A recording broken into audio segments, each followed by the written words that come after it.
This video is sponsored by Magellan TV. Following the daring and successful Doolittle Raid on Tokyo during World War II, 16 American B-25 bombers continued on with perhaps the most dangerous portion of their flight. Having launched from the USS Hornet some 650 miles from the coast of Japan, the B-25s were on a one-way mission nearly out of fuel, and the aircraft flew towards China as planned.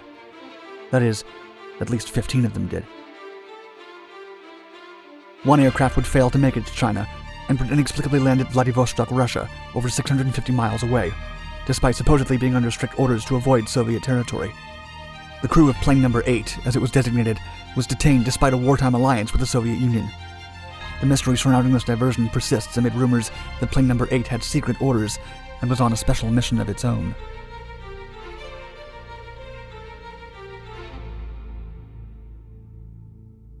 An unplanned deviation from a flight path. A mystery that may never be unraveled. It's hard to believe that such an event could still occur today, but the fate of Malaysia Airlines' missing flight MH370 is still unsolved. The Magellan TV documentary Enigma of Flight MH370 reconstructs a genuine Boeing 777 cockpit to try to uncover how the modern passenger airplane vanished in 2014 with all on board. Watch today and visit try.magellantv.com/darkdocs or click the link in the description below to get a free 1-month trial of Magellan TV. Magellan TV is a new type of streaming service that features some of the most incredible documentary, history, and mystery content available anywhere.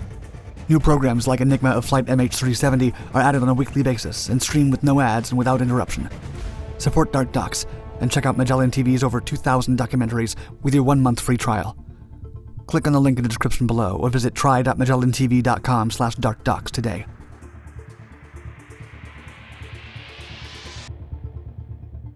The Doolittle Raid. On April 18, 1942, the United States launched the Doolittle Raid, also known as the Tokyo Raid, against the Japanese capital and neighboring areas. It marked the first airstrike on the Japanese archipelago during World War II. Lieutenant Colonel James Doolittle, whose name the operation took, would later become a general in the U.S. Air Force. For the mission, Doolittle employed 16 B-25 Mitchell medium bombers.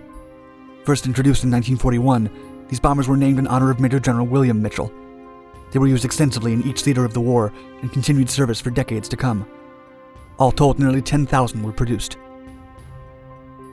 The B-25s were sent out from the naval carrier USS Hornet without a fighter escort. Each aircraft carried a crew of 5 across the West Pacific. The goal, to bombard Japan and land safely in China.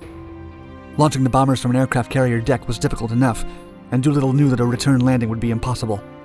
Instead, the mission required that the B-25s be heavily modified to dramatically increase their range from 1,300 to 2,400 nautical miles. Following the attack on Tokyo, the planes were to carry on to mainland China, where a deal had been struck with Chiang Kai-shek to allow them to land. The USS Hornet and her task force, however, were spotted by a Japanese patrol boat while approaching the designated launch point for the B-25s. Even though the enemy boat was destroyed, it was decided that the B-25s would be launched immediately, adding 170 nautical miles to the trip. 15 of the crews would run out of fuel before reaching safe airfields in China, and they would have to bail out over dangerous occupied territory in the eastern region of the country.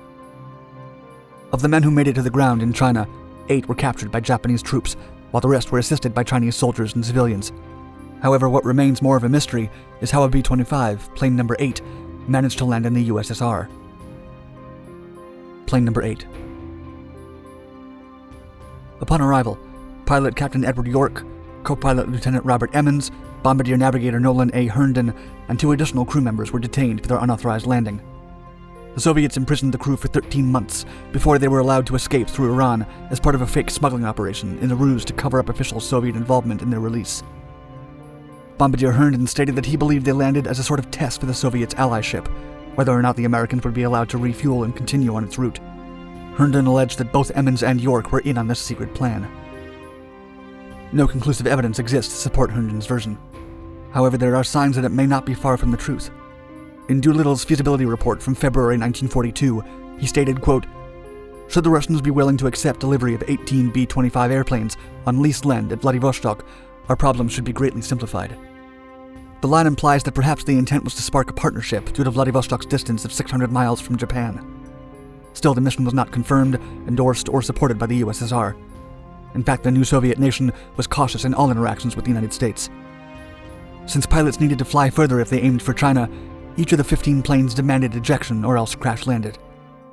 Interestingly, Captain York's report on the emergency landing cited insufficient fuel levels. Notwithstanding, the report also included extensive information on the airfields and bases around Vladivostok. When Herndon confronted Doolittle about his suspicions, he was reportedly told, quote, "I didn't send you there." Herndon and others speculate this response as code, which shifted blame from Doolittle while tacitly admitting that they were sent to the USSR. Herndon was initially the only person who questioned the Siberian landing, but soon he was not alone in his belief that it may have all been part of some larger, yet ill-conceived plan. In an exhaustive article by Susan Zimmerman, she collected evidence of Herndon's rhetoric and the view of Lieutenant Thomas C. Griffin, Plane 9's navigator. Griffin expressed once that, quote, "I guess we will never find out if the State Department or the Secret Service set up Ski York for a special secret mission. It's my belief that his clandestine mission instructions were never put in writing." Plane 8's own Lieutenant Robert Emmons wrote about the situation before takeoff, quote, "Ours was sort of a bastard crew made up of guys left over at Eglin, flying on the B-25 that was a last-minute substitute for the one that bellied in the last day of training at Eglin. We formed as a crew after all the rest of the planes had left Eglin for the West Coast. We'd never flown together before, and had never made a practice takeoff before the real one we made off the Hornet. This information remains at odds with the importance and secrecy of such a critical mission. Their seemingly insignificant role in the Doolittle Raid and the revelation of their inexperience led some to postulate that the only explanation for their participation was that they were potentially being sacrificed to test the Soviet Union."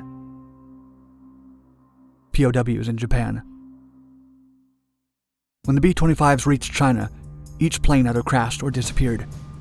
Of the 80 airmen involved, only 69 reached safety, with aid from Chinese soldiers and civilians. Those American soldiers were forever indebted to their rescuers, some giving whatever valuables they had as a sign of gratitude. 8 airmen were caught by the Japanese. Their fate remained a mystery until 1946, when they were rescued by the Bishop of Nanchang, the Irishman Patrick Cleary. In retaliation, the Japanese burned down the city. 10 men were unaccounted for at first. 2 were lost at sea. On August 15, 1942, the Swiss Consulate General in Shanghai learned that the remaining 8 men were held by the Japanese at the city's central police station. In October of that same year, the Japanese announced that the men had been sentenced to death, while some won only a life sentence. No further details were provided. It wasn't until February 1946 that the crew's fates would be genuinely disclosed, as their 4 captors stood trial for war crimes. In custody, they transferred 4 airmen to Nanking in April 1943. They were treated only slightly better than their counterparts, allowed access to the Bible and a few other books. In August 1945, American soldiers liberated the 4 men, Nielsen, Haidt, de Chazer, and Barr. The men's captors were found guilty of war crimes, sentenced to hard labor. 3 of them were jailed for 5 years, and their leader for 9. At the time of their liberation, Barr was in critical condition and needed to stay at a Chinese hospital until October. He was still transferred to Letterman Army Hospital. Doctors at the time failed to treat his severe emotional trauma and PTSD. Thus, he isolated himself, his condition worsening until Doolittle himself intervened and ensured he received full treatment. Interestingly, de Chazer returned to Japan, where he spent 30 years on missionary service after graduating from Seattle Pacific University. Most of the lost men were reinterred with military honors at Arlington National Cemetery. Aftermath in Japan. Although the raid did little to damage Japan geopolitically, it significantly affected the morale of both Japan and the Allies. Japanese civilians saw the bombing of their capital as evidence of their own country's limited ability to protect them. On the other hand, the event made Japanese soldiers and their families starved for revenge. Wartime propaganda cashed in on these fears, among others. Conversely, for the United States, the attack raised morale, demonstrating Japan's vulnerability. Likewise, the attack partially fulfilled the desire for vengeance after the attack on Pearl Harbor.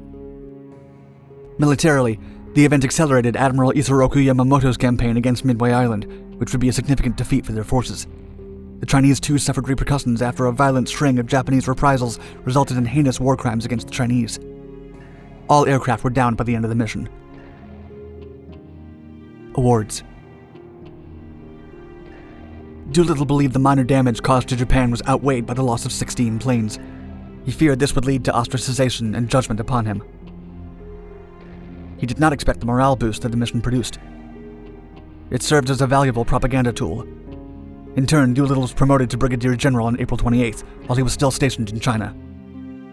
His promotion let him skip Colonel. Furthermore, when he returned to the United States in June, President Roosevelt awarded him the Medal of Honor. After secret training at Eglin Airfield, Doolittle was subsequently sent to command the 12th Air Force in North Africa. He also commanded the 15th Air Force in the Mediterranean. He was ultimately put in charge of the 8th Air Force in the United Kingdom for 3 years. The 80 airmen involved in the raid were awarded the Distinguished Flying Cross. Those lost or injured were given Purple Heart medals. Corporal David Thatcher and Lieutenant Thomas White were awarded the Silver Star for assisting wounded crew members as they evaded Japanese troops. China celebrated the Doolittle Raiders as well. Doolittle lobbied for all raiders to receive promotions. Each and every one did.